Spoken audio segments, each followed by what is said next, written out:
Honours প্রথম বর্ষের সুপ্রিয় শিক্ষার্থীরা, আসসালামু আলাইকুম।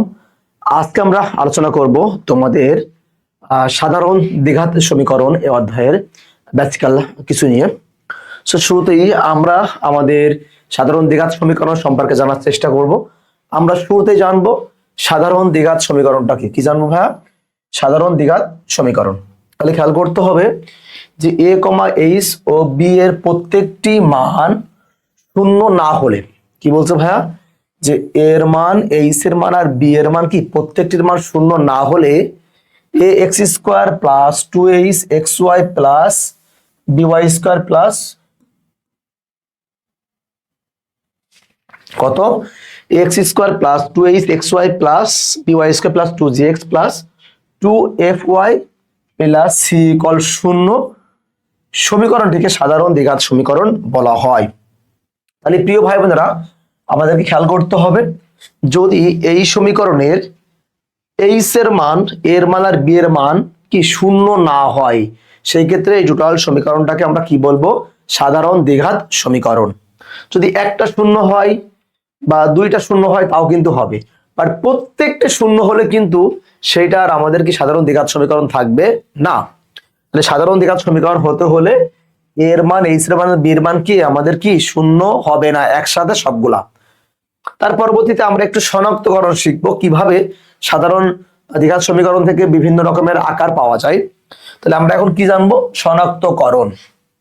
একটু খেয়াল করে দেখি, বলছে সাধারণ দ্বিঘাত সমীকরণ a x square plus two h x y plus b y square plus two g x plus two f y plus c equal zero ভিন্ন ভিন্ন শর্ত সাপেক্ষে, কি বলেছে ভাইয়া? ভিন্ন ভিন্ন শর্ত সাপেক্ষে কখনো কি বৃত্ত হতে পারে, কখনো কি হতে পারে, যুগল সরলরেখা হতে পারে, কখনো কি হতে পারে, উপবৃত্ত হতে পারে, কখনো কি অধিবৃত্ত হতে পারে, কখনো কি পরাবৃত্ত হতে পারে। তাহলে প্রিয় ভাই বোনেরা, কি খেয়াল করতে হবে, একটা সাধারণ দ্বিঘাত সমীকরণ ভিন্ন ভিন্ন শর্ত সাপেক্ষে বিভিন্ন আকার হতে পারে। যেমন কখনো বৃত্ত হবে, কখনো কি যুগল সরলরেখা হবে, কখনো পরাবৃত্ত হবে, কখনো অধিবৃত্ত হবে, কখনো উপবৃত্ত হবে। সো আমরা সেই শর্তগুলো এখন একটু দেখা ট্রাই করব। প্রথমত, কোন শর্তের উপর বেস করে একটা সাধারণ দ্বিঘাত সমীকরণ বিভিন্ন আকার পাওয়া যায় সেগুলো আমরা একটু দেখার চেষ্টা করব। প্রথমত আমরা খেয়াল করি, যদি এর মান, খেয়াল করবো, এর মান এ ইকুয়াল বি এইচ ইকুয়াল শূন্য বৃত্ত হবে। আবারও বলছি, যদি কোনোভাবে, খেয়াল করো, কোনোভাবে কি হয়, এ ইকুয়াল বি, এর মান আর বির মানটা সমান হয় এবং এইচ এর মানটা শূন্য হয়, সেই ক্ষেত্রে ওই দ্বিঘাত সমীকরণটি আমাদের কি হয়ে যাবে? বা বৃত্ত হয়ে যাবে। তাহলে একটা সাধারণ দ্বিঘাত সমীকরণ কখন বৃত্ত হবে? যখন আমাদের এর মান আর বির মানটা কি সেম এবং এইচ এর মানটা শূন্য হবে। তার পরবর্তীতে আমরা একটু খেয়াল করি, তার পরবর্তীতে আমরা দেখতে পাচ্ছি যে ডেল মানে আমরা জানি অবশ্যই একজোড়া সরলরেখা প্রকাশ করার শর্তকে ডেল ইকুয়াল শূন্য। তাহলে আমরা কি জানি?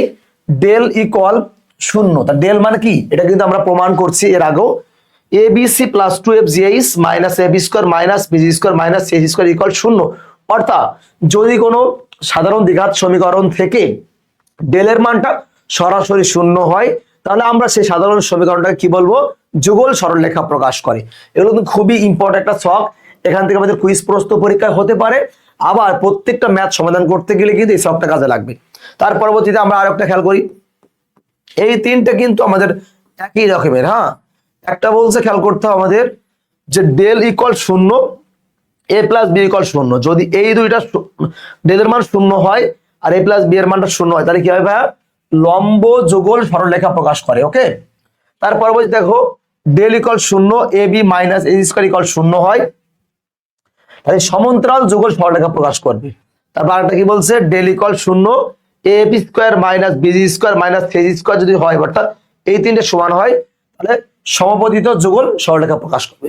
সব থেকে বেশি ইম্পর্টেন্ট কিন্তু আমাদের এই তিনটা, সব থেকে বেশি ইম্পর্টেন্ট এই চারটা। হ্যাঁ, এখান থেকে কিন্তু বোর্ড পরীক্ষায় অবশ্যই প্রমাণ আকারে প্রশ্ন হবে। মনে রাখতে হবে, ডেল নট ইকুয়াল শূন্য, অর্থাৎ ডেলের মান কখনো শূন্য হবে না, এবং A B minus A square greater than zero.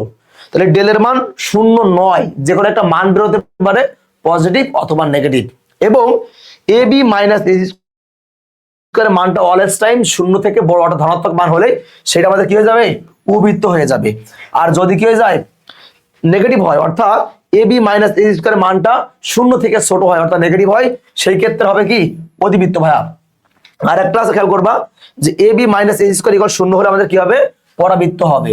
আর এখানে আরেকটা পার্ট আছে, এখান থেকে এই পর্যন্ত সমান ও এ প্লাস বি ইকুয়াল শূন্য হলে সমদ্বিবৃত্ত হবে।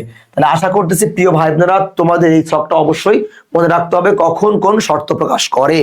সো আমরা যদি ডেল নট ইকুয়াল শূন্য, A B minus A square greater than শূন্য হলে কি হবে অভিবৃত্ত, আর লেস দ্যান শূন্য হলে কি হবে বলতো ভাইয়া অধিবৃত্ত, আর ইকুয়াল শূন্য হলে কি হবে পরাবৃত্ত। তাহলে মোটামুটি ভাবে এই ছকটা আমাদের জন্য কিন্তু খুবই খুবই গুরুত্বপূর্ণ, আমরা সবাই একটু আয়ত্ত করে নেব। এর পরবর্তীতে আমরা দেখব প্রমিত আকারে রূপান্তর। প্রমিত এর অপর নাম হচ্ছে আদর্শ আকার বা স্ট্যান্ডার্ড আকার, বা পড়তে পারে কি বলতো প্রমাণ আকার। তাহলে আমরা একটু দেখি যে প্রমিত আকারে রূপান্তরকরণ কার, একটা সাধারণ দ্বিঘাত সমীকরণকে। তাহলে খেয়াল করি সাধারণ দ্বিঘাত সমীকরণ আমরা সবাই জানি x square plus 2h xy plus b y square plus 2gx plus 2fy plus c equal শূন্যকে নিম্নের যে কোনো আকারে প্রকাশ করাকে প্রমিত আকারে রূপান্তরকরণ বলা হয়। তাহলে প্রথমত আমরা দেখব বৃত্তের কার বলতো ভাইয়া, এক নম্বর দেখবো কি, এক নম্বরটা আমরা দেখবো যে বৃত্তের প্রমিত বা প্রমাণ আকার। তাহলে আমরা সবাই মনে রাখবো x square plus Y square equal a square, এটা কার, এটা হচ্ছে কি বৃত্তের প্রমাণ আকার। তাহলে আমরা সবাই বৃত্ত আঁকতে পারি, এটা কিন্তু একটা বৃত্ত চিত্র দেওয়া আছে, আমরা সবাই বৃত্ত পারি। তাহলে এক নম্বর আমরা কি দেখলাম বৃত্তের প্রমিত বা প্রমাণ আকার। এখন আমরা দেখব উপবৃত্তের কার বলতো ভাইয়া, উপবৃত্তের পরিমিত বা প্রমাণ আকার। আমরা সবাই ইন্টারমিডিয়েট থেকে জানি x square by A square plus Y square by B square equal 1, এই টাইপের সমীকরণকে আমরা কি বলবো উপবৃত্তের প্রমাণ আকার। তাহলে এটা আমরা কি জানি উপবৃত্তের প্রমাণ আকার। তাহলে এখানে আমাদের দুই ভাবে উপবৃত্ত চিত্র হতে পারে, একটা খেয়াল করতে হবে যে একটা কি এক্স অক্ষ ওয়াই অক্ষ বরাবর খেয়াল করো, এই যে এইভাবে থাকলে এটা আমরা কি বলতে পারি X square by A square plus Y square বা বি স্কোয়ার ইকুয়াল 1, যখন এর মানটা অবশ্যই বি থেকে বড়, এর মানটা বি থেকে বড় হলে আমরা এই বরাবর হবে, আর যদি আমাদের এর মানটা বি থেকে ছোট হয় তাহলে আমাদের এই লম্ব বরাবর হবে। ঠিক আছে, তাহলে উপবৃত্তের প্রমাণ আকার আমরা জানলাম। এখন দেখবো কি আমাদের অধিবৃত্তের প্রমাণ আকার ভাইয়া, কি বৃত্তের ভাইয়া অধিবৃত্তের প্রমাণ বা প্রমিত আকার। তাহলে জাস্ট উপবৃত্তের প্লাসের পরিবর্তে আমাদের কি হবে মাইনাস হবে, আর কিছুই না, সবকিছুই সেম থাকবে। তাহলে অধিবৃত্তের দুই প্রকার হবে, একটা কি হবে আমাদের এই পাশ থেকে, একটা এই পাশ দিয়ে, একটা আমাদের কি হবে এই পাশ দিয়ে, আর একটা আমাদের কি এই পাশ দিয়ে। ঠিক আছে, তাহলে এটা হচ্ছে আমাদের অধিবৃত্তের প্রমাণ আকার। নেক্সট আমরা এখন দেখব সমদ্বিবৃত্ত, এটা আমাদের তেমন লাগে না, তারপরে তোমরা একটু দেখে নিবা সমদ্বিবৃত্তের সমীকরণটা কেমন হবে, x square minus A square equal a square, বা ওয়াই স্কোয়ার মাইনাস এ স্কোয়ার এ স্কোয়ার, বা এক্স ওয়াই ইকুয়াল কত ভাইয়া সি। এই তিনটে কার সমদ্বিবৃত্তর প্রমাণ আকার, এটাও কিন্তু আমাদের পরীক্ষায় আসতে পারে প্রমাণ আকারের মধ্যে। এখন আমরা দেখবো সর্বশেষ পরাবৃত্তের প্রমিত বা প্রমাণ আকার। আমরা সবাই জানি ওয়াই স্কোয়ার ইকুয়াল 4ax বা এক্স স্কোয়ার ইকুয়াল 4ay, এটা কার, এটা হচ্ছে আমাদের পরাবৃত্তের প্রমাণ আকার। যদি আমাদের ওয়াই স্কোয়ার ইকুয়াল 4x এর চিত্র আমাদের এটা, অর্থাৎ এক্স অক্ষর দিকে, তাই না, যখন এর মানটা 0 থেকে বড়, আর ওয়াই দিকে হলে কার হবে এর মান 0 থেকে 0, আর উপর নিচে মানে দেখো রাইট আর লেফট, এটা কার ক্ষেত্রে ওয়াই স্কোয়ার ইকুয়াল 4x, আর কি উপরে আর নিচে সেক্ষেত্রে কার হবে এক্স স্কোয়ার ইকুয়াল 4ay। উপরে কখন হবে যখন এর মানটা 0 থেকে বড়, নিচে কখন হবে যখন এর মানটা 0 থেকে ছোট।